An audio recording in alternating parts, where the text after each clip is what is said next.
Praise the Lord. Praise the Lord. பொதுக்காலம் 14ஆம் வாரம் வியாழக்கிழமைக்கான இனிய வாழ்த்துக்களை உங்கள் அனைவருக்கும் நாங்கள் தெரிவித்துக் கொள்கிறோம். கண்டிப்பா எல்லாருக்கும் இனிய வாழ்த்துக்கள். ஆமா, இன்றைய வார்த்தை யூடியூப் சேனல் வழியாக எங்களோடு இணைந்துள்ள நேயர்கள் ஒவ்வொருவரையும் இந்த ஆழமான பார்வைக்கு அன்போடு வரவேற்கிறோம். ஆண்டவரின் அமைதியும் அன்பும் உங்கள் அனைவரோடும் இருப்பதாக.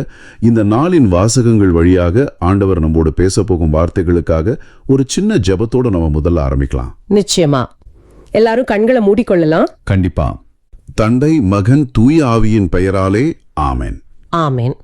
ஆண்டவரே, இந்த அருமையான நாளுக்காகவும் இன்னைக்கு எங்களுக்கு உணவாக கொடுக்கப்பட்டிருக்கின்ற இந்த வாசகத்துக்காகவும் உமக்கு நன்றி சொல்றோம். ஆமாம் ஆண்டவரே, உமக்கு நன்றி. நீர் எங்களுக்கு கொடுத்திருக்கிற இந்த அற்புதமான வாழ்க்கைக்காக உமக்கு நன்றி செலுத்துகிறோம். ஆமாம் ஆண்டவரே, இந்த நிகழ்ச்சியை பார்க்கும் அனைத்து நேயர்களுக்காகவும் நாங்கள் சிறப்பாக மன்றாடுகிறோம். அவர்கள் உமது மன்னிப்பையும் சுகத்தையும் இரக்கத்தையும் கிருபையையும் முழுமையாக பெற்றுக்கொள்ளவும் அந்த இன்றைய வாசகத்தின் வழியாக வெளிச்சம் பெறவும் அருள் புரியும்.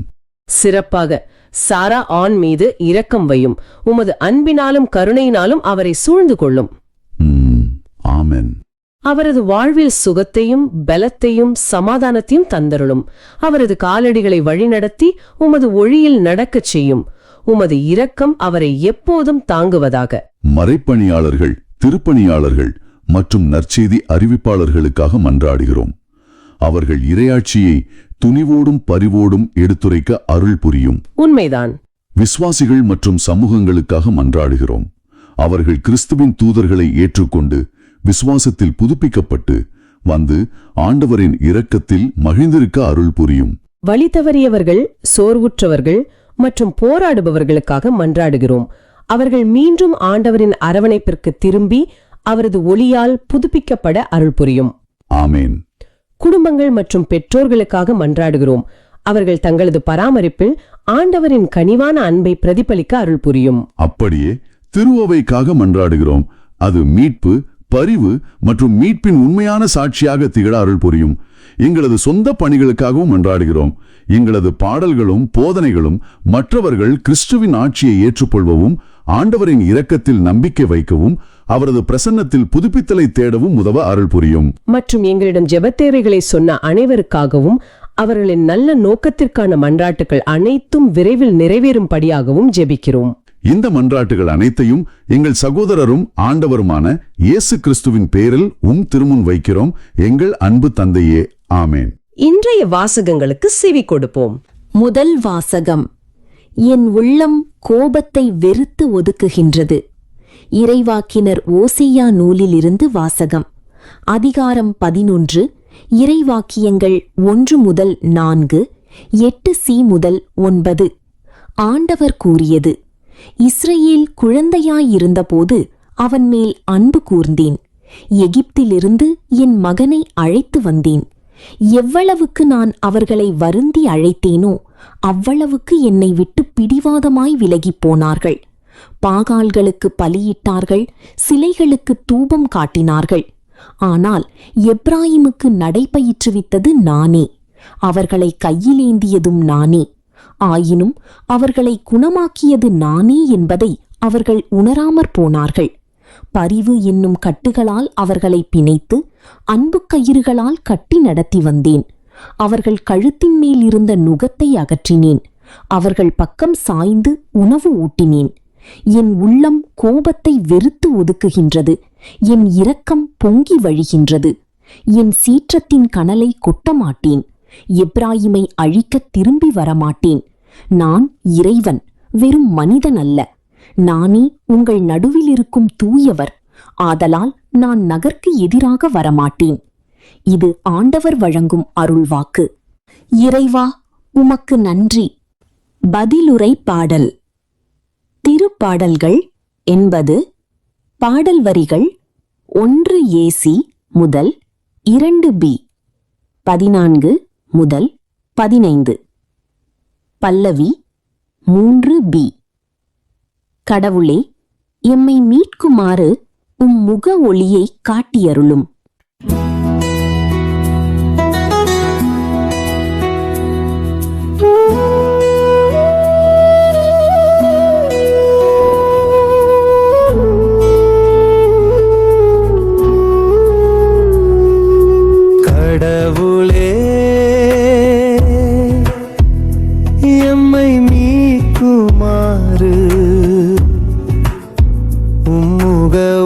ஒளியை காட்டியலும் கடவுளே எம்மை மீட்குமாறு உம்முக ஒளியை காட்டியருளும். இஸ்ரவேலின் நாயரே செவிசாயும், கேருபுகளின் மீது வீற்றிருப்பவரே ஓளந்திடும். உமது ஆற்றலை கிளந்தெழச் செய்து எம்மை மீடக்க வாரும். கடவுளே எம்மை மீட்குமாறு உம்முக ஒளியை காட்டியருளும்.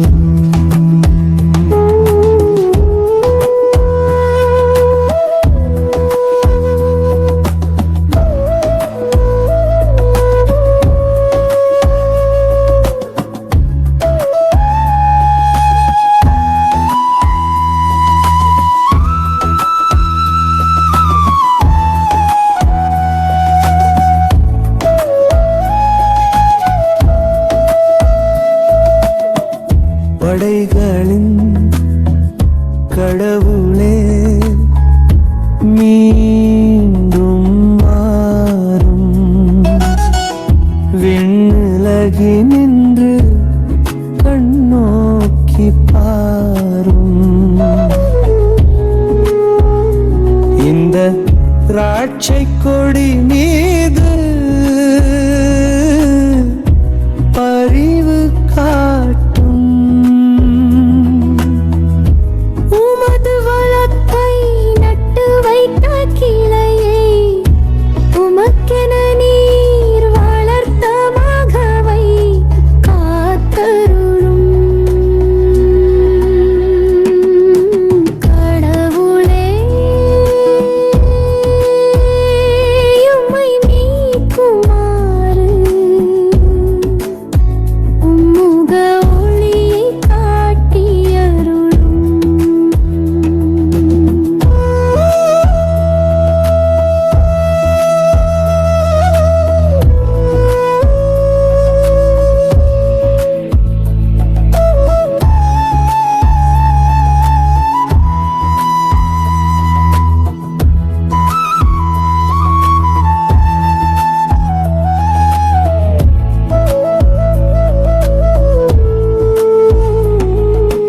கடவுளே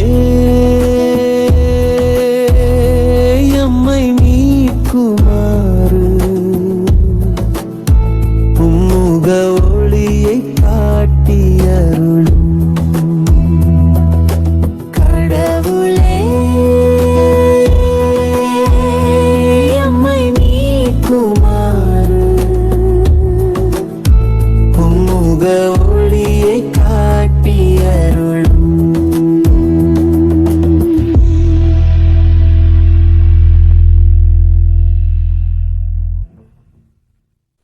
நற்செய்திக்கு முன் வாழ்த்தொலி. இறையாட்சி நெருங்கி வந்துவிட்டது. மனம் மாறி நற்செய்தியை நம்புங்கள். நற்செய்தி வாசகம். கொடையாக பெற்றீர்கள், கொடையாகவே வழங்குங்கள். மத்தேயு எழுதிய தூய நற்செய்தியிலிருந்து வாசகம்.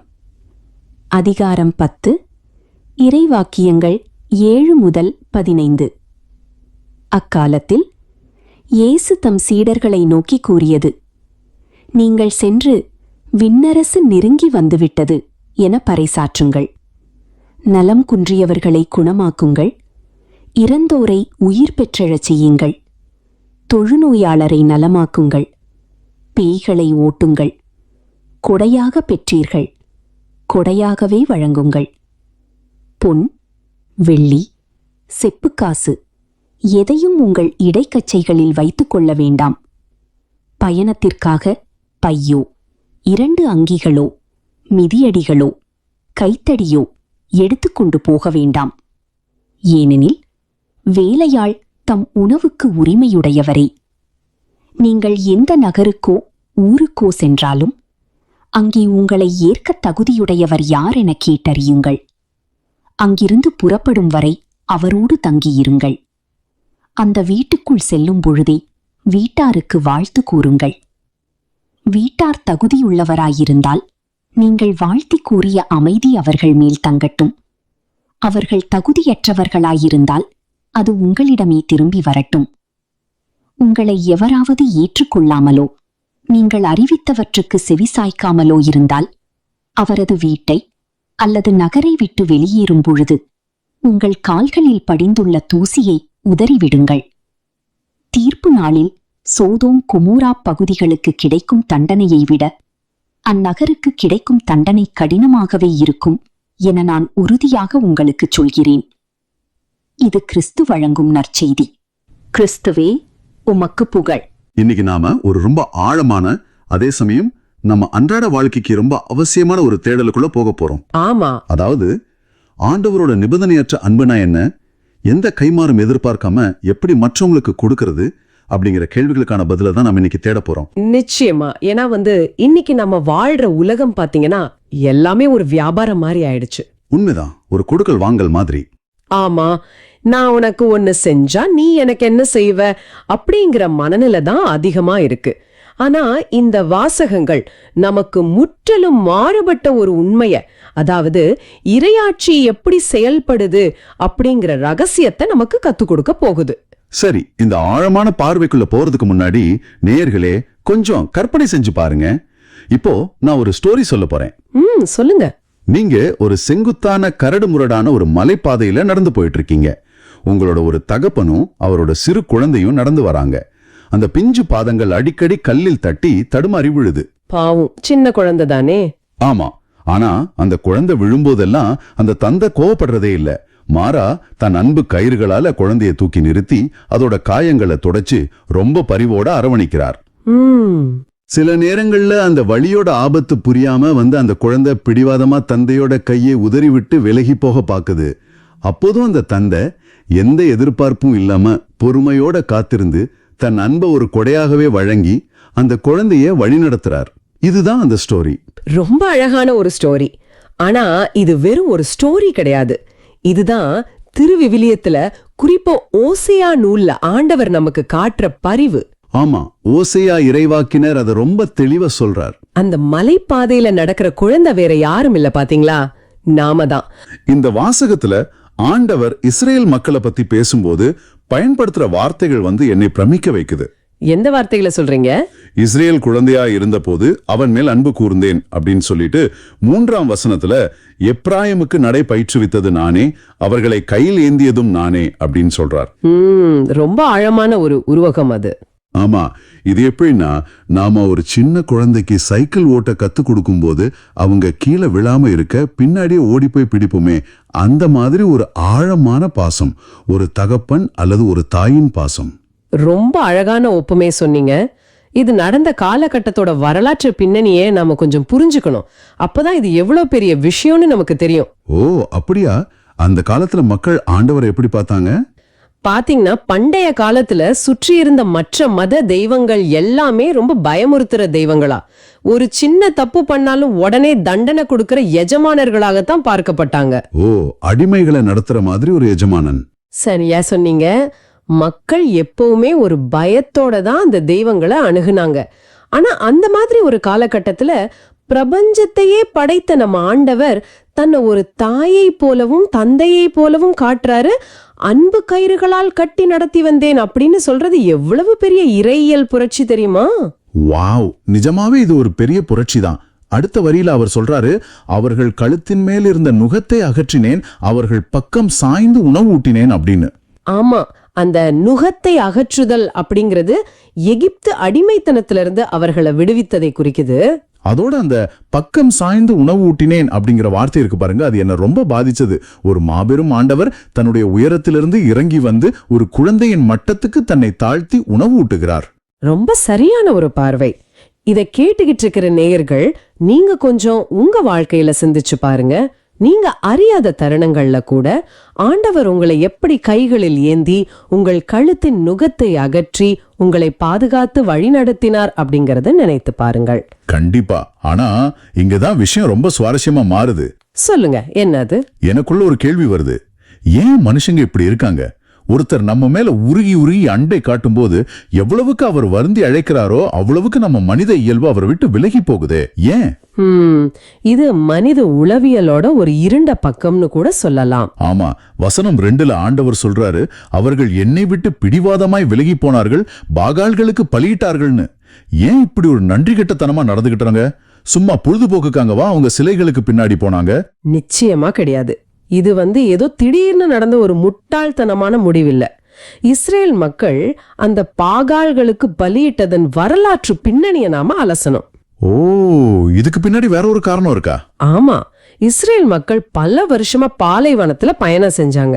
அங்கே அவங்களுக்கு ஆண்டவர் மட்டும்தான் ஒரே பாதுகாப்பு.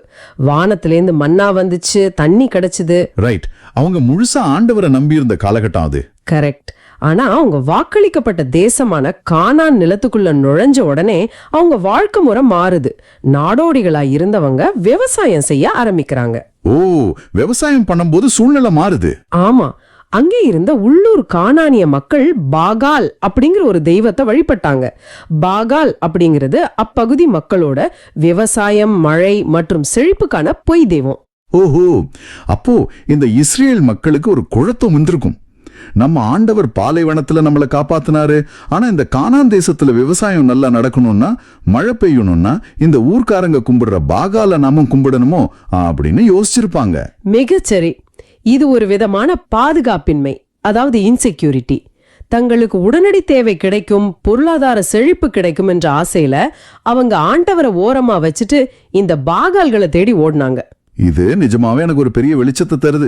ஏன்னா பல நேரங்கள்ல நாம திருவிவிலியத்தை படிக்கும்போது, அட இந்த இஸ்ரேல் மக்கள் ஏன்டா இப்படி சிலைய போய் கும்பிட்டாங்கன்னு நம்ம அவங்கள ரொம்ப சுலபமா ஜட்ஜ் பண்ணிடுறோம். ஆமா, நாம தூரத்துல இருந்து பார்க்கும்போது அப்படிதான் தோணும். ஆனா இது அப்படியே இன்றைய நேயர்களின் வாழ்க்கையோடு நம்ம பொருத்தி பார்க்கலாம். இன்னைக்கு உங்க வாழ்க்கையில பாகால் யாரு? இதை கேட்கிற நீங்க உங்களையே கேட்டுக்கோங்க. கண்டிப்பா. இன்னைக்கு நாம கல்லால் ஆன சிலைகளை வணங்காம இருக்கலாம், ஆனா நம்ம மனசுல நிறைய சிலைகள் இருக்கு. அதான் அந்த பாகால் அப்படிங்கிறது இன்னைக்கு உங்க வாழ்க்கையில பணமா இருக்கலாம், அலுவலகத்துல கிடைக்கக்கூடிய ஒரு பதவியா இருக்கலாம், அல்லது மற்றவர்கள் நம்மளை மதிக்கணும் நம்ம தேடுற சோஷியல் மீடியாவா இருக்கலாம். உண்மைதான். உடனடி சந்தோஷத்தை கொடுக்கும் தீய பழக்கங்களா கூட இருக்கலாம்.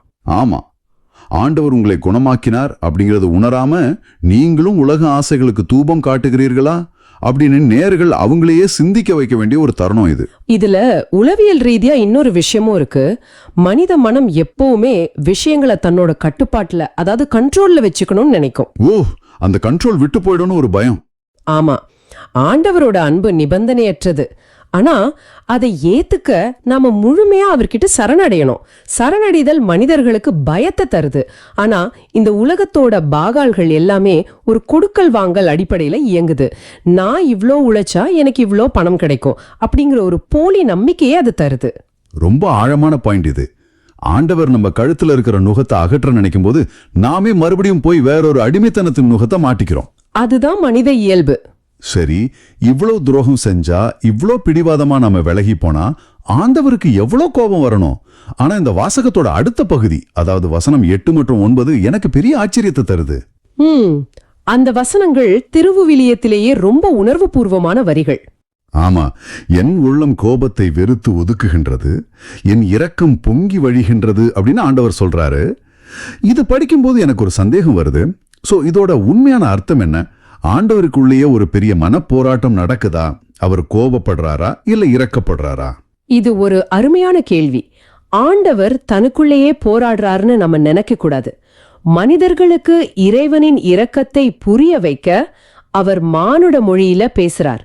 இஸ்ரேல் மக்கள் செஞ்ச துரோகத்துக்கு நீதியின்படி பார்த்தால் அவங்க முற்றிலுமா அழிக்கப்பட்டிருக்கணும். கண்டிப்பா ஒரு மனிதனா இருந்தா என்னை இவ்வளவு ஏமாத்துனா உன்னை சும்மா விடமாட்டேன்னு பழி வாங்கியிருப்போம். கரெக்ட். ஆனா ஆண்டவர் ஏன் எப்ராஹிம, அதாவது இஸ்ரேலை அழிக்கவில்லை என்பதற்கான மிக முக்கியமான காரணத்தை 9ஆம் வசனத்துல ரொம்ப தெளிவா சொல்றார். நான் இறைவன், வெறும் மனிதன் அல்ல அப்படின்னு சொல்றார். வாவ், நான் இறைவன், வெறும் மனிதன் அல்ல. இந்த ஒரு வரி மொத்த திருவிலியத்தோட செய்தியையும் சுருக்கி சொல்லிடுது. ஆஹா, மனிதர்கள் பழிவாங்கும் குணம் கொண்டவர்கள். யாராவது நமக்கு துரோகம் செய்தால், நம்ம அன்பை மதிக்காமல் புறக்கணித்தால் அவங்கள அழிக்க நினைப்போம். ஆனா ஆண்டவர் தூயவர். அதாவது ஆண்டவரோட நீதிக்கும் மனிதர்களோட நீதிக்கும் ரொம்ப வித்தியாசம் இருக்கு இல்லையா? நிச்சயமா. ஆண்டவர் சீற்றத்தின் கனலை கொட்டாமல் இரக்கத்தை பொழிகிறார்.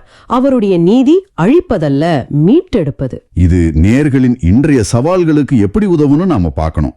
ஏன்னா பல நேரங்கள்ல நான் இவ்வளவு பெரிய பாவம் செஞ்சுட்டேனே, ஆண்டவர் என்னை கண்டிப்பா தண்டிப்பார்னு பயந்து குற்ற உணர்ச்சியில தவிக்கிறோம். நம்மையே நாம மன்னிச்சுக்க முடியாம கஷ்டப்படுறோம். ஆமா, நம்ம மனித குணத்தை அப்படியே ஆண்டவர் மேல நம்ம திணிக்கிறோம். அதான். ஆனா ஆண்டவர் சொல்றாரு, நான் மனிதன் அல்ல, உன்னை மன்னிக்கிற இறைவன் என்று. அவர் உங்கள் மேல் இரக்கம் கொள்ளும்போது நீங்கள் ஏன் உங்கள் மீதும் மற்றவர்கள் மீதும் கோபத்தை வெறுத்து ஒதுக்க கூடாது? இது ரொம்ப பிராக்டிக்கலான ஒரு அப்ரோச். ஆண்டவர் தூயவர் அப்படிங்கிறது நமக்கு பயத்தை தரக்கூடாது, மாபெரும் நம்பிக்கையை தரணும். ரொம்ப அருமையா சொன்னீங்க. அவர் நம்மை கைவிடாமல் தொடர்ந்து அழைக்கிறார். ஏன்னா அவர் நம்மை போல மனிதன் அல்ல, இரக்கமுள்ள ஆண்டவர். கண்டிப்பா. சரி, நேயர்கள் சுயமாக சிந்திப்பதற்கான ஒரு கேள்வியை நான் முன்வைக்க விரும்புறேன். சொல்லுங்க. இன்றைக்கு உங்களை நீங்களே கேட்டுக்கொள்ளுங்கள். உங்களை இவ்வளவு பொறுமையாகவும் அன்பாகவும் நடத்தும் ஒரு ஆண்டவர் இருக்கும்போது அந்த அன்பை இன்று நீங்கள் யாருக்கு பகிர்ந்தளிக்க போகிறீர்கள்? உங்களை காயப்படுத்திய ஒருவரை மனிதனாய் பார்க்காமல் ஆண்டவரின் இரக்கத்தோடு இன்று அணுக முடியுமா? இது ஒரு சவாலா எடுத்து சிந்திச்சு பாருங்க. மனுஷங்களோட கோபம் தீய மாதிரி சுட்டரிக்கும். ஆனா ஆண்டவரோட கோபம் ஒரு அறுவை சிகிச்சை செய்யற மருத்துவரோட கத்தி மாதிரி. அதாவது காயப்படுத்துறதுக்காக அல்ல, குணப்படுத்துறதுக்காக. கரெக்ட், மிகச்சரியா சொன்னீங்க. அதனாலதான் பதிலுரை பாடலால திருப்பாடல் 80ல கடவுளே எம்மை மீட்குமாறு உம் முக ஒளியை காட்டியருளும் என்று பாடுறோம். நாம எவ்வளவு தூரம் விலகி போய் இருள இருந்தாலும் ஆண்டவர் நம்மள தண்டிப்பார்னு பயப்படாம அவரோட முக ஒளியை தேடி தைரியமா திரும்ப வரலாம் இல்லையா? சரியா சொன்னீங்க. உங்களுக்கு இந்த நாள்ல ஒருவேளை ஆண்டவர் உங்களை மறந்துட்டாரோன்ற எண்ணம் இருந்தா இந்த வாசகம் உங்களுக்காக மட்டும்தான். ஓகே, இந்த திருப்பாடல் எழுதப்பட்ட காலகட்டத்துல நிஜமாவே என்ன நடந்துச்சு? மக்கள் ஏன் அவ்வளவு விரக்தியில இருந்தாங்க? அந்த வரலாற்று பின்னணியை புரிஞ்சுக்கிட்டாதான் இந்த தவிப்போட ஆழம் நமக்கு விளங்கும். பாத்தீங்கன்னா, இந்த திருப்பாடல் எழுதப்பட்ட காலகட்டத்துல வடக்கு இஸ்ரேல் அரசு ஒரு மிகப்பெரிய கற்பனை கூட செஞ்சு பார்க்க முடியாத அழிவை சந்திச்சுக்கிட்டு இருந்துச்சு. ஒரு பெரிய அழிவு, அதாவது படையெடுப்பு நடந்ததா? ஆமா, அசீரிய பேரரசு அவங்க மேல படையெடுத்து வருது. அசீரியர்கள் சும்மா நாட்டை புடிச்சிட்டு போறவங்க கிடையாது, அவங்க ரொம்ப கொடூரமானவங்க. ஓ, ஒரு இனத்தையே அழிக்கிற அளவுக்கு கொடூரமானவங்களா? கண்டிப்பா, ஒரு இனத்தையே வேரோட அழிச்சு அவங்க அடையாளத்தை இல்லாம பண்றவங்க. அந்த படையெடுப்புல தேசம் சின்ன பின்னம் ஆகுது, ஊர்கள் எரியுது. கேட்கவே ரொம்ப பயமா இருக்கே. அந்த நேரத்துல மக்கள் திக்கற்றவர்களா நின்னு, ஆண்டவர் நம்மை கைவிட்டுட்டாரோ, நம்மை காப்பாத்துவாருன்னு நம்பியிருந்த நம்முடைய ஆண்டவர் நம்மள மறந்துட்டாரா அப்படிங்கிற ஒரு உச்சக்கட்ட அச்சத்திலையும் மரண பயத்திலையும் எழுப்பிய ஒரு கூட்டு பிரார்த்தனை தான் இந்த திருப்பாடல். அப்ப இது ஒரு தேசமே ஒன்றிணைந்து கதறிய கதறல் இல்லையா? சரியா சொன்னீங்க. ஒரு தேசத்தோட கூட்ட அழுகுரல் இது. இங்க கவனிங்க, இது மிகவும் சுவாரஸ்யமானது. இவ்ளோ பெரிய அழிவும் மரண பயமும் இருக்கிறப்போ முதல் வசனத்துல மக்கள் எப்படி ஜெபிக்கிறாங்கன்னு பாருங்களேன். என்ன சொல்றாங்க? இஸ்ரேலின் ஆயிரே செவிசாயும், கெருபுகளின் மீது வீற்றிருப்பவரே ஒளிந்திடும் அப்படின்னு பாடுறாங்க. இது எனக்கு ரொம்ப பெரிய முரண்பாடா தெரியுது. முரண்பாடுன்னு ஏன் சொல்றீங்க? ஏன்னா ஒரு பக்கம் ஆண்டவரை ஒரு சாதாரண ஆயன்னு கூப்பிடுறாங்க. இன்னைக்கு இருக்கிற உலகத்துல நம்மள ஆடுகள்னு சொன்னாலே பல பேருக்கு கோபம் வரும். ஆமா, ஆடுனா ஒரு முட்டாள்தனமான மிருகம்னு ஒரு எண்ணம் இருக்கு. கரெக்ட். அப்படி இருக்க ஆண்டவரை ஒரு சாதாரண ஆடு மேய்க்கிற ஆயனுக்கும் அடுத்த வரியிலேயே கிருபகளின் மீது வீற்றிருப்பவரேன்னு பிரபஞ்சத்தையே ஆளும் ஒரு மாபெரும் அரசனுக்கு ஒப்பிடுறாங்களே, இது எப்படி சாத்தியம்? இதுதான் இங்கே மிக முக்கியமான அம்சம். இன்னைக்கு இருக்கிற நம்ம பார்வையில இருந்து பாக்குறப்போ அது முரண்பாடு மாதிரி தான் தெரியும். ஆனா எபிரேய மூலமொழியோட பின்னணியிலையும் அந்த காலத்து கலாச்சாரத்திலையும் பார்த்தா இதோட ஆழம் புரியும். ஓ, எபிரேய மொழியில இதுக்கு வேற அர்த்தம் இருக்கா? ஆமா, எபிரேய மொழியில ஆயன் என்பதை குறிக்க ரோயே அப்படிங்கிற வார்த்தையை பயன்படுத்துறாங்க. அந்த காலத்து பாலஸ்தீன பாலைவனங்கள்ல ஒரு ஆயன் என்பவன் வெறும் ஆடுகளை மேய்க்கிற ஒரு வேலைக்காரன் கிடையாது. பின்ன வேற யாரு? அவன் ஒரு வீரன், ஒரு பாதுகாவலன். காட்டு மிருகங்கள் வரும்போது தன் உயிரை பணயம் வச்சு ஆடுகளை காப்பாத்துறவன். ஒவ்வொரு ஆட்டோட வாசனையும் அவனுக்கு தெரியும். வாவ், அப்படின்னா ஒவ்வொரு ஆட்டின் மீதும் அவ்வளவு அன்பு வச்சிருப்பான். கண்டிப்பா. ஒரு ஆடு தொலைஞ்சு போனா அந்த பாலைவனத்துல தேடி கண்டுபிடிச்சு தன் தோள்கள்ல சுமந்துகிட்டு வர்ற அளவற்ற அன்பு கொண்டவன். அது ஆண்டவரோட ரொம்ப நெருக்கமான தனிப்பட்ட அன்பை குறிக்குது. அப்போ நாம வெறும் அறிவில்லாத ஆடுகள் கிடையாது. நாம அந்த ஆயனோட பாதுகாப்பு முழுமையா நம்பி இருக்கிற அவரோட அன்புக்குரிய ஜீவன்கள்னு சொல்றீங்க. துல்லியமா சொன்னீங்க.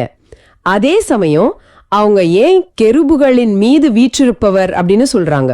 ஆமா, கெரூபுகள்னா மாட்சிமை மிக்க வானதூதர்கள் தானே.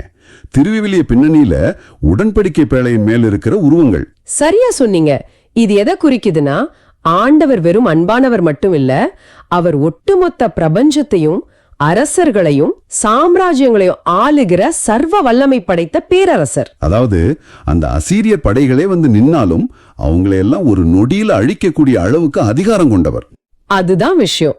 அவங்களுக்கு ஒரே நேரத்துல 2 விஷயங்களும் தேவைப்படுது. நான் புரிஞ்சுக்கிட்டேன். அவங்க காயங்களை ஆற்றுவதற்கு அந்த ஆயனோட மென்மையான அன்பும் தேவைப்படுது. அதே சமயம் அவங்கள அழிக்க வர்ற அந்த மாபெரும் படையை விரட்டி அடிக்க பேரரசனோட வல்லமையும் தேவைப்படுது. அதேதான் நம்ம வாழ்க்கையிலயும் அப்படிதானே. நமக்கு ஒரு பிரச்சனை வரும்போது நமக்கு ஆறுதல் சொல்றதுக்கு ஒரு தோள் வேணும். ஆமா, அதே நேரத்துல அந்த பிரச்சனையில இருந்து நம்மள தூக்கி விடுற அளவுக்கு ஒரு அதிகாரமும் வல்லமையும் வேணும். அதத்தான் இஸ்ரேல் மக்கள் இந்த வசனத்துல ஆண்டவருக்கு கேக்குறாங்க. இது நிஜமாவே ஒரு ஆழமான புரிதலை கொடுக்குது. இப்போ இந்த திருப்பாடலோட மைய கருத்தான அந்த பல்லவிக்கு வருவோம். கடவுளே எம்மை மீட்குமாறு முக ஒளியை காட்டியருளும். இதுதானே? ஆமா, இந்த முகம் அப்படிங்கிற வார்த்தையை பத்தி யோசிக்கும் போது எனக்கு நம்ம அன்றாட வாழ்க்கையில நடக்கிற ஒரு விஷயம் ஞாபகத்துக்கு வருது. என்ன விஷயம் அது? நம்ம குடும்பத்திலயோ இல்ல நம்ம நெருங்கிய நண்பர்கள் கிட்டயோ ஏதாவது பெரிய சண்டை வந்துருச்சுன்னா அவங்க முதல்ல என்ன பண்ணுவாங்க? நம்மள பார்த்து பேச மாட்டாங்க. ஆமா, நம்மள பாக்கும்போது அவங்க முகத்தை திருப்பிக்குவாங்க. கரெக்ட். அந்த மௌனம், அந்த முகத்தை திருப்பிக்கிற செயல் அடிக்கிறத விட ரொம்ப பெரிய வலியை தரும். நாம ஏதோ சமாதானம் பேச போவோம், ஆனா அவங்க நம்ம முகத்தையே பார்க்காம கடந்து போயிடுவாங்க. அது ரொம்ப வேதனையான ஒரு விஷயம். ஆண்டவர் தன்னுடைய முகத்தை திருப்பிக்கிட்டதா இஸ்ரேல் மக்கள் அந்த நேரத்துல அப்படிதான் உணர்ந்தாங்களா? நீங்க சொன்ன அந்த ஒப்புமை 100க்கு 100 உண்மை. அந்த வலி எப்படிப்பட்டதுன்னு அனுபவிச்சவங்களுக்கு தான் தெரியும். எபிரேய மொழியில முகம் அப்படிங்கிறதுக்கு பானிம் என்ற வார்த்தை பயன்படுத்தப்படுது. பானிம் அப்படின்னா பிரசன்னம்னு அர்த்தமா? ஆமா. திருவிவிலிய காலத்துல, குறிப்பா பண்டைய மத்திய கிழக்கு நாடுகள்ல ஒரு அரசனுடைய முகம் அப்படிங்கிறது அவனுடைய பிரசன்னம் அல்லது அவனுடைய கருணையை குறிக்கும். ஓ, அப்போ அரசன் முகத்தை திருப்புனா அது பெரிய தண்டனையா? கண்டிப்பா. அரசன் தன் முகத்தை கடுமையா வச்சுக்கிட்டான் அல்லது முகத்தை திருப்பினான்னா அதோட அர்த்தம் மரண தண்டனை அல்லது நிராகரிப்பு. அப்போ அரசனுடைய முகம் உண்மையில ஒளிருது அப்படின்னா உனக்கு ராஜமன்னிப்பு கிடைச்சிருச்சு, உனக்கு வாழ்வு கிடைச்சிருச்சுன்னா அர்த்தம். அப்போ உன் முக ஒளியை காட்டியருளும் அப்படின்னு அவங்க கேக்குறது இதோ இருட்டுல லைட் போடுற மாதிரி வெளிச்சத்தை கேக்குறது இல்ல. இல்லவே இல்ல. அது ஆசீர்வாதத்தின் உச்சகட்டம். தங்களோட ஒட்டுமொத்த உறவையும் சரி செய்ய சொல்லி கேக்குற ஒரு கதறல். ஆமா, ஆண்டவரோட முகம் நம்ம பக்கம் திரும்பும் போது அங்க இருள் விலகுது, அங்க மன்னிப்பு கிடைக்குது. இதையே நீங்க அடுத்த வசனத்தோட இணைச்சு பாருங்க. உமது ஆற்றலை கிளர்ந்தெழச் செய்து எம்மை மீட்க வாரும் அப்படின்னு சொல்றாங்களே. அதாவது நாம இருள தவிக்கும் போது நம்ம சொந்த பலத்தால அந்த இருளை விரட்டவே முடியாது. சரியா சொன்னீங்க. நீங்க எவ்வளவுதான் கையா காலை ஆட்டி போராடினாலும் இருட்டுக்குள்ள அது வேலைக்கே ஆகாது. ஆண்டவரோட அந்த முக ஒளி மட்டும் தான் நம்மள மீட்க முடியும். ஆண்டவரோட முக ஒளி மறையும் போது ஒரு செடி எப்படி வாடி போகுமோ அப்படி மக்கள் வாடி போயிருந்தாங்க. இது என்ன நேர நம்ம அடுத்த வசனங்களுக்கு கொண்டு போகுது. 14 மற்றும் 15 வசனங்கள் இல்லையா? ஆமா, அந்த வசனங்கள்ல ஒரு பெரிய மாற்றம் நடக்குது. இதுவரைக்கும் ஆண்டவரை ஒரு ஆயனாகவும் ஒரு வல்லமை மிக்க அரசராகவும் பார்த்துக்கிட்டோம். ஆமா, இப்போ திடீர்னு ஒரு தோட்டக்காரன் என்ற உருவகத்துக்கு வாசகம் மாறுது. கரெக்ட். அந்த வசனங்கள் இப்படி சொல்லுது: படைகளின் கடவுளே மீண்டும் வாரும், விண்ணுலகின் நின்று கண்ணோக்கி பாரும், இந்த திராட்சை கொடி மீது பரிவு காட்டும். உமது வலக்கை நட்டு வைத்த கிளையை உமக்கென நீர் வளர்த்த மகவை காத்தருளும். நான் ஆரம்பத்துல சொன்ன அந்த தோட்டக்காரன் ஸ்டோரி இங்க எவ்வளவு பொருத்தமா இருக்கு பாருங்க. ஆனா எனக்கு ஒரு சந்தேகம். என்ன சந்தேகம்? கேளுங்க. மரம்னு சொல்றதுக்கு எத்தனையோ பெரிய மரங்கள் இருக்கு. வலுவான தேவதார் மரம் இருக்கு, ஒளிவ மரம் இருக்கு. அதையெல்லாம் விட்டுட்டு ஏன் அவங்க தங்களை ஒரு திராட்சை கொடிக்கு ஒப்பிடுறாங்க? ஒரு கொடிங்கிறது ரொம்ப பலவீனமான ஒன்னாச்சேன்னு யோசிக்கிறீங்களா? ஆமா, அது ஒரு பலவீனமான செடியாச்சே. அதுதான் இந்த உருவகத்தோட அழகே. ஒரு தேவதார் மரமோ ஒரு பெரிய ஆலமரமோ காட்டுல தானா வளரும். அதுக்கு யாருடைய உதவியும் தேவையில்லை. ஆனா ஒரு திராட்சை கொடி அப்படி இல்ல. ஆமா, அதுக்கு ஒரு பந்தல் தேவை. அதை நட்டு உரமிட்டு தேவையில்லாத கிளைகளை வெட்டி விட்டு தொடர்ந்து கவனிக்கிற ஒரு தோட்டக்காரன் தேவை. தோட்டக்காரன் இல்லனா அந்த திராட்சை கொடி தரையில விழுந்து அழுகி போயிடும். சரியா சொன்னீங்க. இங்கே திராட்சை கொடி அப்படிங்கிறது எகிப்தின் அடிமைத்தனத்திலிருந்து விடுவிக்கப்பட்ட இஸ்ரேல் மக்களை குறிக்குது. ஓ, ஆண்டவர் அவங்கள ஒரு செடிய போல ரொம்ப கவனமா வேரோடு பிடுங்கி அவங்களுக்காகவே தயார் செய்யப்பட்ட நாட்டுல நட்டு வளர்த்தாரு. ஆமா, இஸ்ரேல் மக்கள் தாங்கள் ஆண்டவரை முழுமையா சார்ந்திருக்கிறோங்கிறத உணர்த்தவே இந்த திராட்சை கொடி உருவகத்தை பயன்படுத்துறாங்க. தாங்கள் பலவீனமானவர்கள், ஆண்டவரோட பராமரிப்பு இல்லாம தங்களால ஒரு நாளும் வாழ முடியாது அப்படிங்கறத அவங்க ஒத்துக்கிறாங்க. ஆனா மக்கள் செஞ்ச பாவங்களாலையும் மீறுதல்களாலையும் அந்த செடி இப்ப வாடிக்கிட்டு இருக்கு. அதனாலதான் மீண்டும் வந்து உமது கொடிய பாரும் அப்படின்னு அந்த தோட்டக்காரனை கெஞ்சி கூப்பிடுறாங்க. இது சரி, ஆனா 15ஆம் வசனத்துல ஒரு முக்கியமான வார்த்தை வருது.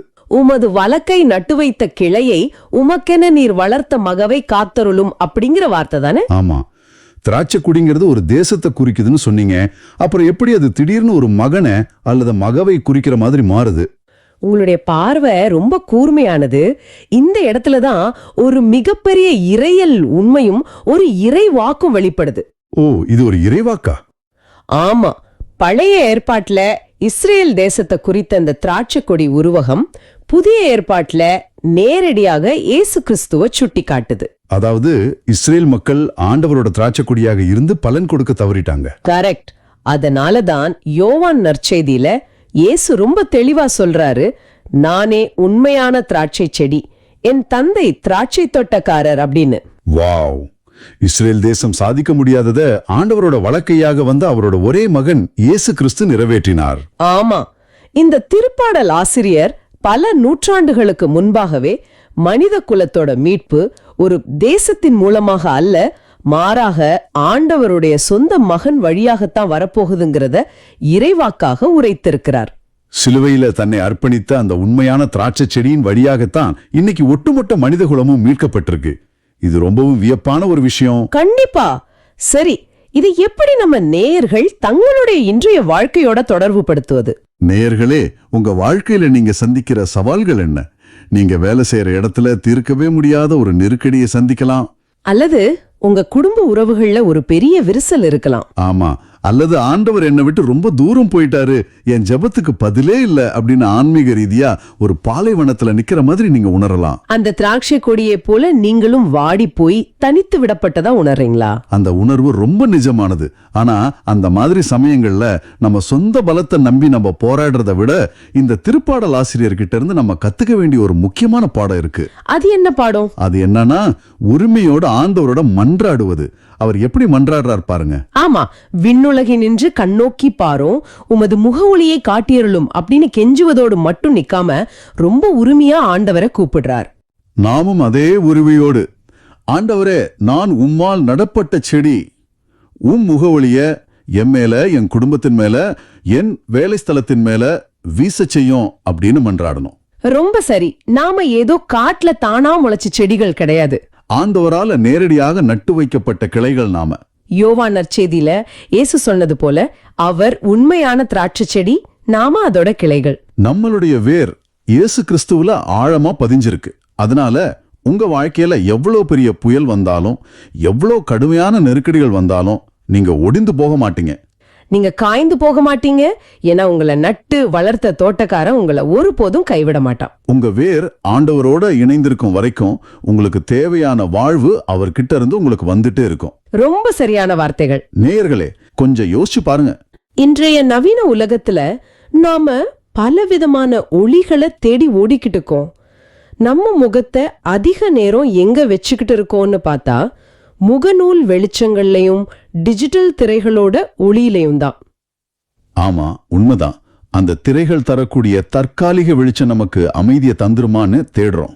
ஆனா உங்க ஆன்மா உண்மையாகவே தேடுறது அந்த உயிரற்ற டிஜிட்டல் திரைகளோட ஒளியையா, அல்லது உங்களை உச்சி முதல் உள்ளங்கால் வரை முழுமையாக அறிந்திருக்கிற உங்களை ஆசையாக நட்டு வளர்த்த ஆண்டவருடைய முக ஒளியையா? சிந்திச்சு பாருங்க. என்றைக்கு ஆண்டவருடைய முகம் உங்க பக்கம் திரும்புதோ, அவர் உங்களை பார்த்து புன்னகைக்கிறாரோ, அன்றைக்கு உங்க வாழ்க்கையில இருக்கிற இருள் முழுவதும் அகன்று போகும். கண்டிப்பா உங்க வறட்சி எல்லாமே செழிப்பாக மாறும். எவ்வளவு அற்புதமான ஒரு சிந்தனை! ஆண்டவரோட முக ஒளியை தவிர வேற எந்த செயற்கையான வெளிச்சமும் நம்மளுடைய அகையிருள போக்கவே முடியாது. ஆமாம், இந்த நிபந்தனையற்ற அன்ப, இந்த தந்தமைய முழுமையா புரிஞ்சுக்கிட்டாதான் நாம அடுத்து மத்தேயு நற்செய்திக்குள்ளேயே போக முடியும். ஆமா, இன்னைக்கு நற்செய்தி வாசகம் மத்தேயு 10ஆம் அதிகாரத்திலிருந்து வருது.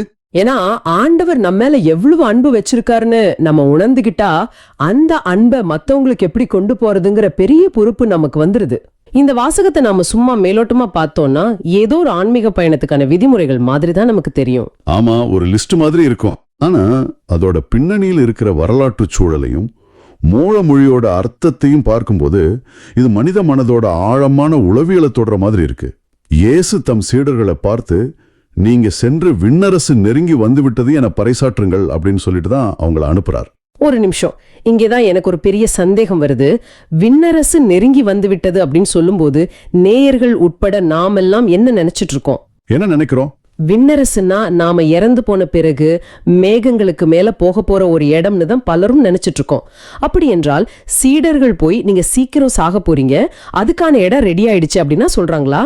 நீங்க கேட்கறது மிகச்சரியான ஒரு முரண்பாடு. பல நூற்றாண்டுகளா இந்த வார்த்தை இப்படிதான் தவறாக புரிஞ்சுக்கப்பட்டிருக்கு. ஆனா திருவிழுவியத்தோட மூல மொழியான கிரீக்கம் அப்புறம் அரமேய பின்னணியை நாம கொஞ்சம் உற்று நோக்குனா இதோட உண்மையான அர்த்தம் புரியும். ஓ, மூல மொழியில வேற அர்த்தம் இருக்கா?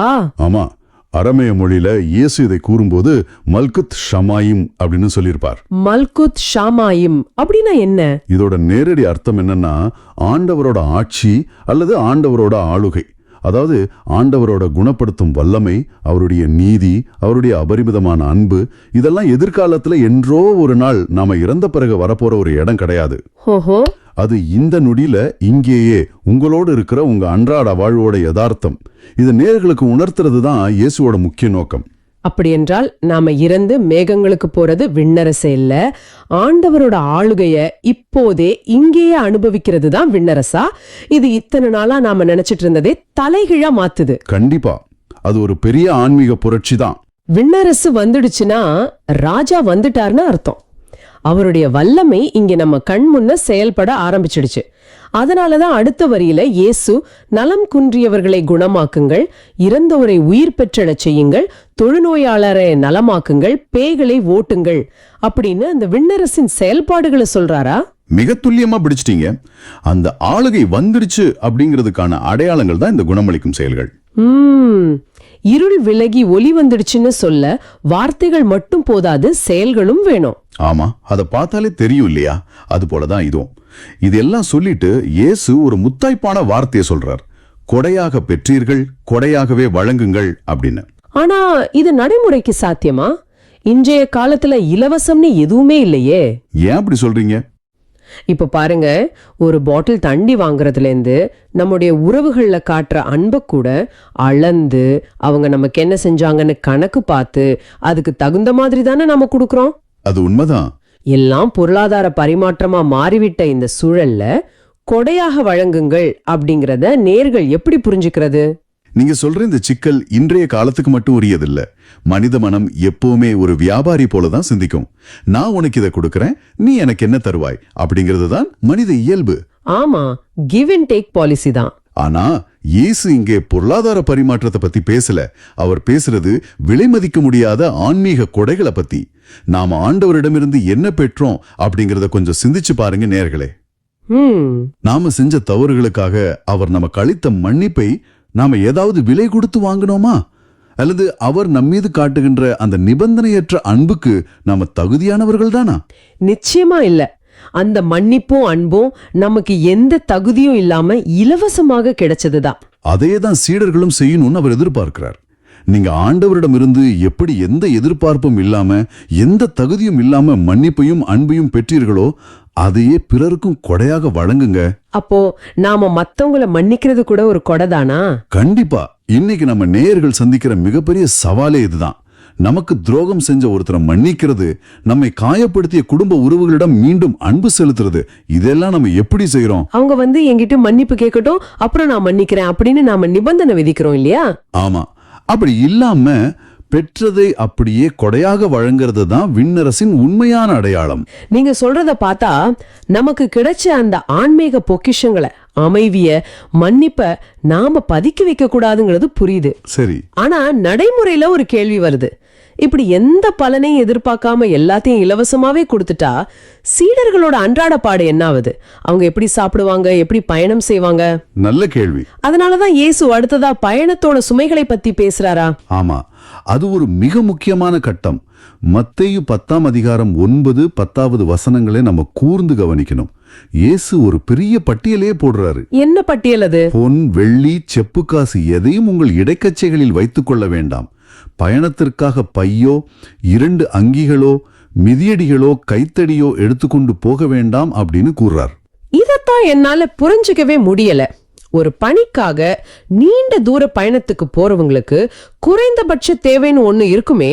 செருப்பு இல்லாம, ஒரு கை தடி கூட இல்லாம எப்படி போக முடியும்?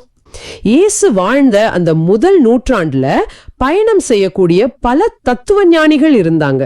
ஓ, பிலாசபர்ஸ். ஆமா, குறிப்பா கிரேக்கத்துல சினிக் தத்துவ ஞானிகள் அப்படின்னு ஒரு பிரிவினர் இருந்தாங்க. அவங்க ஊர் ஊராக சென்று தங்கள் தத்துவங்களை பேசுவாங்க. அவங்க பார்க்க எப்படி இருப்பாங்கன்னு தெரியுமா? இப்படி இருப்பாங்க. ஒரு பெரிய தோள் பைய தோள்ல தொங்க விட்டிருப்பாங்க. கையில ஒரு தடி இருக்கும். மக்களிடம் யாசகம் கேட்டு அந்த பையில நிரப்பிக்குவாங்க. அந்த பை தான் அவங்களுடைய அடையாளமே. இயேசு தன்னுடைய சீடர்களை பார்த்து, நீங்க அந்த மாதிரி ஊரூராக போய் பிச்சை கேட்கும் தத்துவவாதிகள் அல்ல, நீங்க என்னுடைய விண்ணரசின் தூதர்கள்னு. கரெக்ட். எனவே உங்களை அவங்க கிட்ட இருந்து வித்தியாசப்படுத்தி காட்டணும்னு சொல்றார். ரொம்ப அருமையான விளக்கம். அதோட சேர்த்து இன்னொரு மிக ஆழமான காரணமும் இருக்கு. அந்த பை எதை குறிக்குதுன்னா, தங்களை தாங்களே காத்துக்கொள்ள வேண்டும் என்கிற சுய பாதுகாப்பு குறிக்குது. ஆனா இயேசுவோட சீடர்கள் எப்படி போகணும்? எப்படி? அவங்க எந்த பொருளையும் நம்பி போக கூடாது. அவங்க செல்லுகிற சமூகத்தோட விருந்தோம்பலையும் எல்லாத்துக்கும் மேல ஆண்டவரோட முழுமையான பராமரிப்பை மட்டுமே நம்பி போகணும். இத நான் நேயர்களோட அன்றாட வாழ்க்கையோட கொஞ்சம் ஒப்பிட்டு பார்க்க விரும்புறேன். தாராளமா சொல்லுங்க. நாம ஒரு 2 நாள் பயணத்துக்கு வெளியூருக்கு போறோம்னு வச்சுப்போம். நாம எப்படி பைகளை தயார் செய்வோம்? ஒருவேளை மழை வந்துட்டா, ஒருவேளை ரொம்ப குளிரடிச்சா என்ன செய்யறது? ஆமா, துணி அழுக்காயிட்டா மாத்திரத்துக்கு வேணுமேன்னு யோசிப்போம். இப்படி பலவாறாக கற்பனை செஞ்சு பதற்றத்துல 10 நாட்களுக்கு தேவையான துணிகளையும் பொருட்களையும் அந்த பைக்குள்ள திணிச்சு எடுத்துட்டு போவோம் இல்லையா? உண்மைதான். நாமும் பல நேரங்கள்ல இப்படிதான் ஒரு பெரிய சுமையோட பயணிக்கிறோம். இந்த பழக்கம் வெறும் துணி சம்பந்தப்பட்ட விஷயம் மட்டும் இல்ல. இது நம்முடைய ஆழ்மனதுல இருக்கிற பாதுகாப்பின்மைய காட்டுது. என்ன சொல்றது? ஒரு இன்செக்யூரிட்டி. ஆமா, எல்லாத்தையுமே நாமே நம்முடைய கட்டுப்பாட்டுல வச்சிருக்கணும். எதிர்காலத்துல வரப்போற எல்லா பிரச்சனைகளுக்கும் நமக்கே நாமே ஒரு பாதுகாப்பு வளையத்தை உருவாக்கிக்கணுங்கிற அந்த பதற்றத்தை தான் இயேசு இங்கே உடைக்கிறாருன்னு எனக்கு தோணுது. மிக சரியான ஒப்பீடு. இந்த கட்டுப்படுத்தணும் அப்படிங்கிற எண்ணம் தான் நம்முடைய மிகப்பெரிய சுமை. அதனாலதான் இயேசு அந்த வசனத்தோட இறுதியில ஒரு மிக அழகான உத்தரவாதத்தை கொடுக்கிறாரு. என்ன உத்தரவாதம்? எனில் வேலையால் தம் உணவுக்கு உரிமை உடையவரே அப்படின்னு சொல்றார். அதாவது பணம், செல்வாக்கு, பேங்க் பேலன்ஸ், நம்முடைய சொந்த திறமைன்னு இதையெல்லாம் மட்டுமே நம்பி பதற்றத்தோட ஓடிக்கிட்டு இருக்கிற இன்றைய நேயர்களுக்கு இயேசு சொல்லும் செய்தி இதுதான். உங்களை இந்த பயணத்துக்கு அனுப்பியது நான். உங்கள் தேவைகளை, உங்கள் பாதுகாப்பை நான் பார்த்துக் கொள்வேன். இந்த வாக்கியம் தரும் நிம்மதி எவ்வளவு பெரிய விஷயம்னு சற்று யோசிச்சு பாருங்க. நிஜமாவே இது ஒரு பெரிய ஆஸ்வாசம் தான். நாமே எல்லாத்தையுமே சுமக்கணும்னு அவசியம் இல்ல. ஆண்டவர் பார்த்து பாருங்கிற அந்த அசைக்க முடியாத நம்பிக்கை நம்மள பல மன அழுத்தங்கள்ல இருந்து விடுதலை செய்யுது. நிச்சயமா. சரி, இப்போ இப்படி எந்த சுமையும் இல்லாம சீடர்கள் ஒரு ஊருக்குள்ள நுழையறாங்க, ஒரு வீட்டுக்குள்ள போறாங்கன்னு வச்சுக்குவோம்.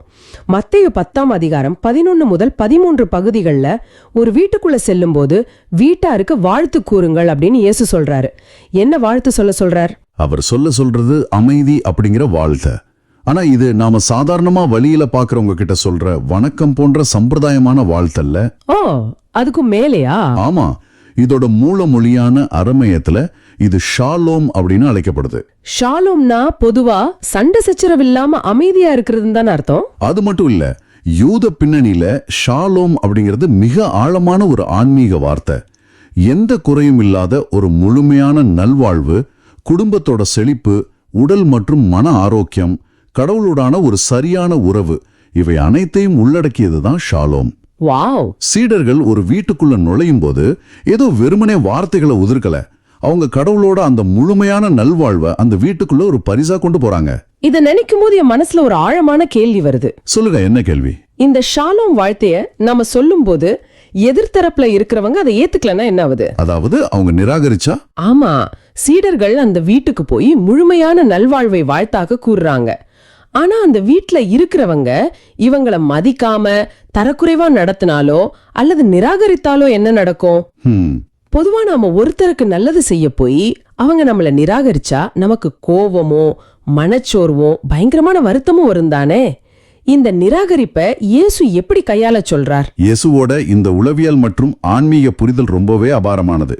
அவர் சீடர்கள் என்ன சொல்றார், அவங்க தகுதியற்றவர்களாய் இருந்தா அந்த அமைதி உங்களிடமே திரும்பி வரட்டும் அப்படின்னு. அப்படின்னா இதோட உண்மையான அர்த்தம் என்னன்னா, நீங்க கொடுக்கிற அன்பு, நீங்க பிறருக்கு கொடுக்கிற அந்த ஷலோம் அமைதி ஒரு நாளும் வீண்டாவதில்லை. எதிர்த்தரப்பு உங்களை நிராகரிச்சுட்டா நீங்க கொடுத்த அமைதி காத்துல கரைஞ்சு போறதில்ல. ஓ, நிஜமாவா? ஆமா, அது அவங்கள விட்டு விலகி உங்களிடமே திரும்ப வந்து உங்களை இன்னும் அதிகமா நிரப்பும். ஒரு நிமிஷம், நான் கொடுக்கிற அன்பு நிராகரிக்கப்பட்டா அது வீணாகி போகாது, அது திரும்ப எனக்கே வந்துடும். என்ன ஒரு அற்புதமான சிந்தனை இது. ஆமா, ரொம்ப சக்தி வாய்ந்த வார்த்தைகள். இன்னைக்கு எத்தனையோ நேயர்கள் தாங்கள் காட்டின அன்பு நிராகரிக்கப்பட்டுடுச்சுன்னு ஏமாற்றத்துல இருக்காங்க. அவங்களுக்கு இது எவ்வளவு பெரிய ஆறுதலான செய்தி. நிச்சயமா. இதை தொடர்ந்து இயேசு இன்னொரு முக்கியமான விஷயத்தை சொல்றார். உங்களை எவராவது ஏற்றுக்கொள்ளாமலோ நீங்கள் அறிவித்தவற்றுக்கு செவிசாய்க்காமலோ இருந்தால் அவரது வீட்டை அல்லது நகலை விட்டு வெளியேறும் பொழுது உங்கள் கால்களில் படிந்துள்ள தூசியை உதறிவிடுங்கள் அப்படின்னு கூறுறார். தூசிய உதறணுமா? ஆமா, இதுக்கு ஒரு மிகப்பெரிய வரலாற்று பின்னணி இருக்கு. கால்கள்ல உள்ள தூசிய உதறதுக்கும் வரலாற்றுக்கும் என்ன சம்பந்தம்? முதல் நூற்றாண்டுல யூதர்கள் இஸ்ரேல் நாட்டை விட்டு வெளியேறி பிற இனத்தவர்கள் வாழும் பகுதியை கடந்து போவாங்க.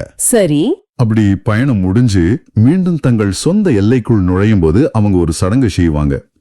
தாங்கள் அணிந்திருக்கிற உடைகள், காலணிகள் எல்லாத்துலயும் ஒட்டி இருக்கிற தூசிய மிக கவனமா உதிரிவிட்டு தான் இஸ்ரேலுக்குள்ள வருவாங்க. ஓ, ஏன் அப்படி செய்யறாங்க? ஏன்னா பிற இனத்தவரோட தூசி கூட தங்கள் மீது ஒட்டக்கூடாது, அந்த அசுத்தம் தங்களை தீட்டுப்படுத்திடும்ங்கிற ஒரு ஆழமான நம்பிக்கை அவங்க கிட்ட இருந்துச்சு. ஓ, அந்த அளவுக்கு தங்களை சுத்தமா வச்சுக்கணும்னு நினைச்சாங்களா? அந்த தூசிய கூட ஒரு பெரிய சுமையா அசுத்தமா பாத்திருக்காங்க. ஆமா, ஆனா இங்க இயேசு என்ன சொல்றாருன்னு கவனிங்க. தன்னுடைய சீடர்களை பிற இனத்தவர்கிட்ட அனுப்பல, இஸ்ரேல் மக்களுக்குள்ளேயே அனுப்புறார். ஆமால. அப்படி அனுப்பும்போது உங்களை யாராவது நிராகரித்தால் அந்த வீட்டின் அல்லது அந்த ஊரின் தூசியை உதிரிவிட்டு வாருங்கள்னு சொல்றார். அதாவது யூத மக்களுக்கே எதிராக இந்த சடங்கை செய்ய சொல்றார். இது அந்த காலத்துல ஒரு மிகப்பெரிய அதிர்ச்சியை ஏற்படுத்தி இருக்கும். யூதர்களுக்கே எதிரா யூதர்களை தூசி தட்ட சொல்றாரா? இது ரொம்பவும் ஆச்சரியமா இருக்கே. இதுல ஒரு ஆழமான அர்த்தம் இருக்கு. ஆண்டவரோட நற்செய்தியை நிராகரிக்கிறவங்க அவங்க யூதர்களாக இருந்தாலும் அவங்க ஆண்டவரை விட்டு விலகி நிக்கிறாங்க. அவங்களுடைய அந்த நிராகரிப்பின் கசப்ப, அந்த பாரத்தை நீங்க சுமந்துகிட்டு வராதீங்க, அதை அங்கேயே உதறி விட்டு வந்துடுங்க அப்படிங்கறதான் இதோட உண்மையான அர்த்தம். இதோட உண்மையான அர்த்தம் என்ன? இதை எப்படி புரிஞ்சுக்கிறதுன்னு நாம இன்றைய நேயர்களோட வாழ்க்கையோட நேரடியா பொருத்தி பார்ப்போம். கண்டிப்பா பார்க்கலாம். இன்னைக்கு நேயர்கள் தங்கள் அலுவலகத்திலோ உறவினர்கள் மத்தியிலோ அல்லது குடும்பத்திலோ பலவிதமான நிராகரிப்புகளை சந்திக்கலாம். அவங்க உண்மையான அன்பை காட்டியும் அதுக்கு பதிலா துரோகமோ அவமானமோ கிடைச்சிருக்கலாம். ஆமா, நிறைய பேர் அந்த வலியோட தான் வாழ்ந்துட்டு இருக்காங்க. அந்த நிராகரிப்பை நினைச்சு அந்த கசப்புணர்வை தங்களுக்குள்ளேயே வச்சுக்கிட்டு பல பேர் தூக்கம் இல்லாம தவிச்சுட்டு இருப்பாங்க. முற்றிலும் உண்மை. அந்த சுமை பலருடைய அன்றாட வாழ்க்கையே முடக்கி போட்டுடுது. அவங்களுக்கு இயேசு சொல்றது என்னன்னா, அந்த நிராகரிப்புகளை, அந்த கசப்புணர்வுகளை கால்கள்ல உள்ள தூசிய போல உதறி தள்ளுங்க. உங்களை நிராகரித்தவர்களோட அந்த எதிர்மறை எண்ணங்கள் உங்க மீது ஒட்டக்கூடாது. ரொம்ப சரியான விளக்கம். அத அங்கே விட்டுட்டு உங்களுடைய மன அமைதியோட நீங்க அடுத்த கட்டத்திற்கு கடந்து செல்லணும். உங்களுடைய அமைதியை யாரும் திருட நீங்க அனுமதிக்க கூடாது. அப்படிதானே? 100க்கு 100 உண்மை. அந்த தூசியை சுமந்துகிட்டு அடுத்த வீட்டுக்குள்ள போகக்கூடாது. அப்படி போனா அந்த பழைய கசப்பு அடுத்த உறவையும் கெடுத்துடும். அதனாலதான் உதறி விட்டு போங்கன்னு இயேசு மிக தெளிவா சொல்றார்.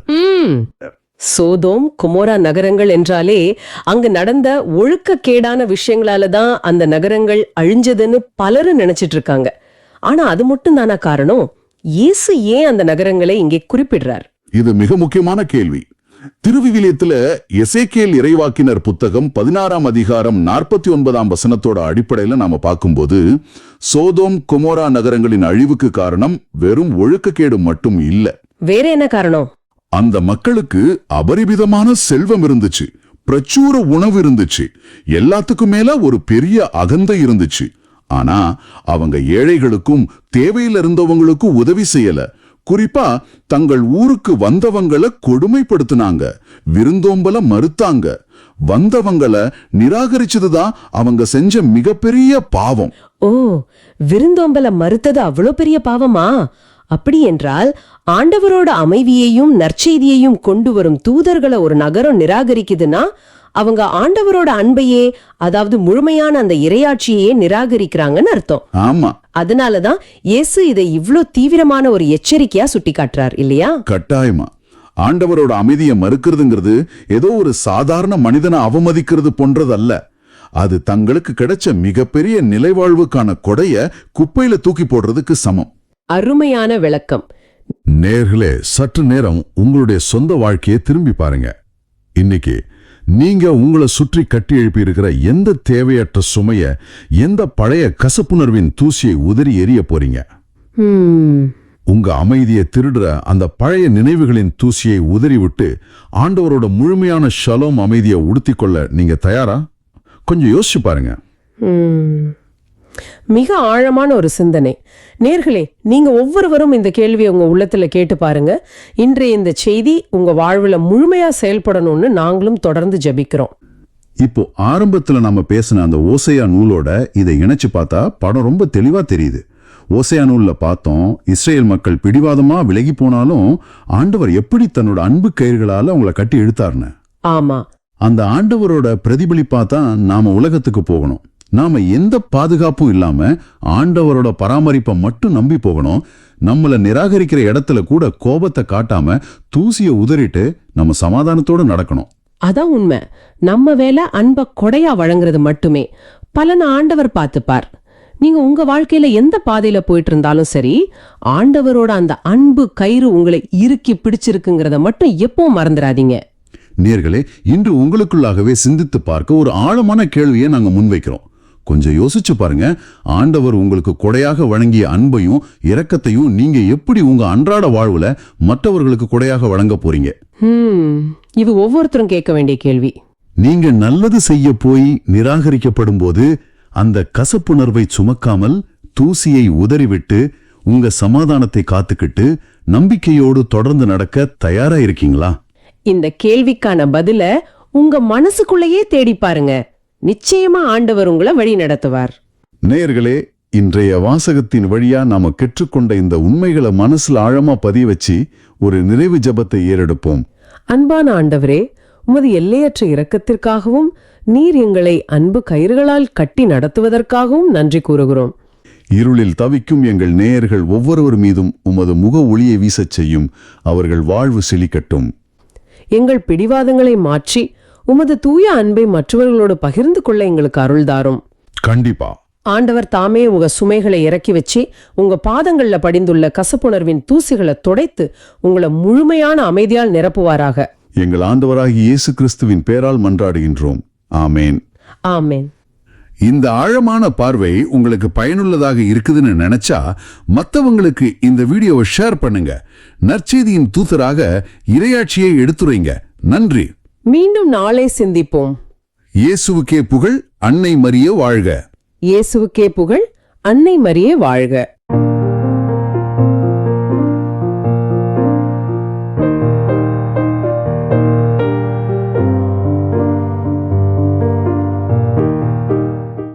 நீங்கள் காண்பவற்றை காணும் வாய்ப்பை பெற்றோர் பேறு பெற்றோர்.